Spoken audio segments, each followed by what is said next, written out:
भागवत गीता का 3रा अध्याय कर्म योग कहलाता है। इसका संक्षिप्त सार निम्नलिखित बिंदुओं में दिया जा सकता है। अर्जुन पूछता है कि यदि ज्ञान कर्म से श्रेष्ठ है तो मुझे यह कठिन कर्म युद्ध क्यों करना चाहिए। कृष्ण कहते हैं कि सभी जीवों के लिए निर्धारित कर्म करना आवश्यक है।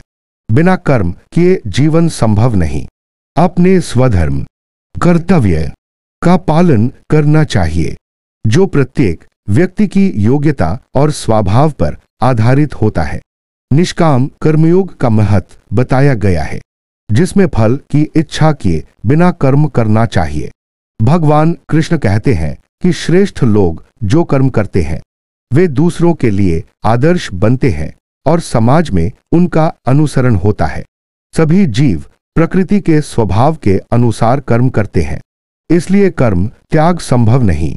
यज्ञ और दान जैसे धार्मिक कर्मों का समर्थन किया गया है, जिससे समाज और प्रकृति की समृद्धि होती है। कर्म से विमुक्ति ज्ञान योग और भक्ति योग के माध्यम से संभव है और अर्जुन को अपने कर्तव्य का पालन करने के लिए प्रोत्साहित किया जाता है।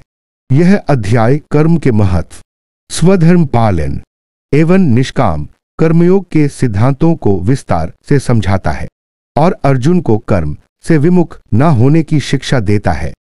Like and subscribe my channel Jai Shri Krishna।